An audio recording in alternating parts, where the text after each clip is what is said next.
Assalamualaikum and good greetings. So today we'll be watching a video titled How Long Was Jesus Dead?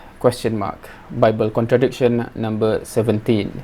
So without further ado, let's watch. Supposed Bible contradiction. Did Jesus rise after 3 days or on the third day? Several passages in the New Testament claim Jesus rose from the grave on the third day. So if Jesus died on Friday, as most scholars believe, rising on the third...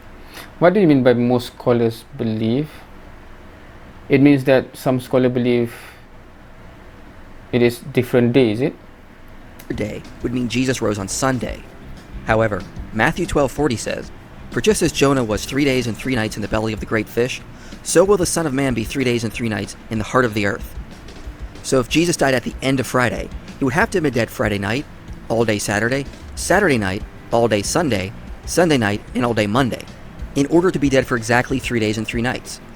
So he could not have risen on the third day, but he would have to have risen after 3 24-hour periods, as other verses imply. So did Jesus rise after a period of 72 hours, or on the third day within a period of 72 hours? Well, this can be addressed by looking at the cultural understanding of days in the biblical world. Despite how we in the modern world denote a difference between within 3 days and after a full 3 days, in the ancient biblical world, these actually meant the same thing. R.T. France says, the different phrasing of the 3-day period compared with the third day of Matthew 16:21, 17:23, 20:19, 27:64, and the after 3 days of Matthew 27:63 is due to the Septuagint wording. But in the Semitic inclusive time reckoning, these do not denote different periods, as a pedantic Western reading would suggest. I don't understand. Does it mean that the original language, is it like after 3 days, but it still means not necessarily after, or after 3 days and third day is the translation, while the original language is not exactly like that?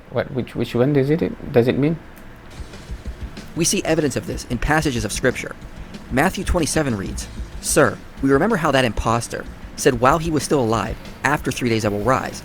Therefore, order the tomb to be made secure until the third day, lest his disciples go and steal him away, and tell the people he has risen from the dead."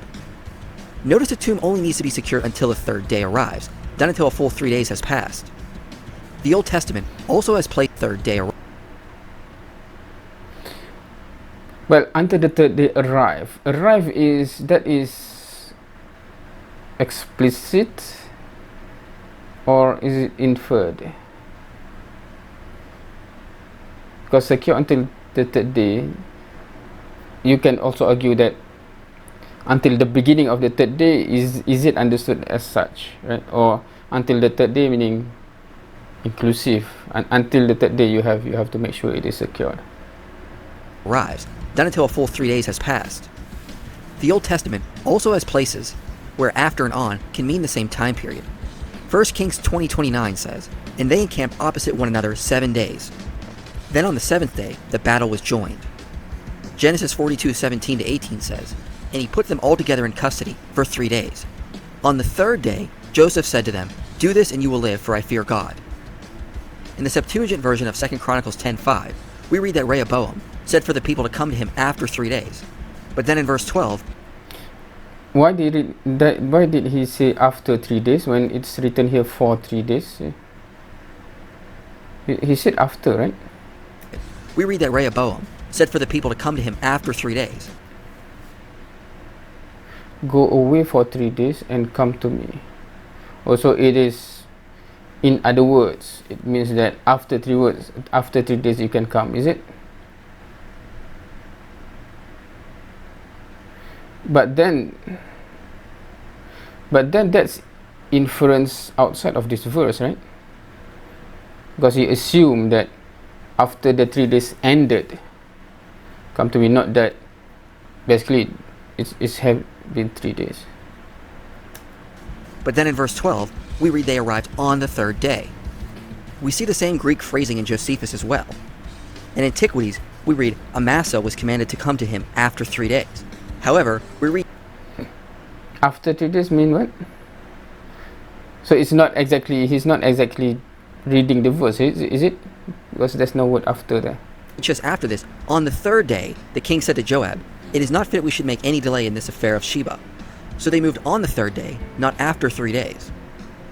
But that doesn't explain Matthew 12:40, which says Jesus will be dead a total length of 3 days and 3 nights. Matthew 12:40 doesn't say after 3 days. It specifically says Jesus has to be dead 3 days and 3 nights. So it can't be equated to rising on the third day in the way the phrase after 3 days can be. However, the cultural context can easily explain this as well. Saying 3 days and 3 nights is seen as an idiomatic statement that can denote any time on the third day. Rabbi Eleazar ben Azara said, "A day and a night are an ona, a portion of time, and the portion of an ona is as the whole of it." We see this in places like 1 Samuel 30:12-13. He had not eaten bread or drunk water for 3 days and 3 nights, and David said to him, "To whom do you belong, and where are you from?" He said, "I am a young man of Egypt, servant to an Amalekite, and my master left me behind because I fell sick 3 days ago."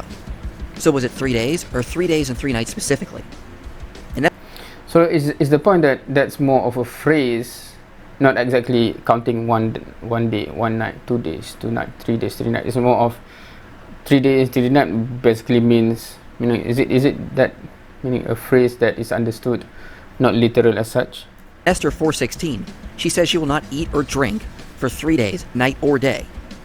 However, in the next chapter, it says, on the third day, Esther put on her royal robes and stood in the inner court of the king's palace. This is why Harold Honer says, the 3 days and 3 nights in Matthew 12:40 is an idiomatic expression of the same time period, the third day, mentioned in the above cited New Testament passages, rather than a literal 72-hour period. So when Jesus says he will be in the grave for 3 days and 3 nights, within his culture, that would just be an idiomatic expression to denote rising on the third day. It doesn't have to mean he will be dead for a literal 72 hours, like it would within our culture. So as long as we don't misread scripture through Western eyes, and divorce the passage in question from the culture it was written in, this supposed contradiction can be resolved. Alright, yeah, so that's a good point about do not take it away out of context of the culture where, you know, the saying is being said. Something that I think, for example, those who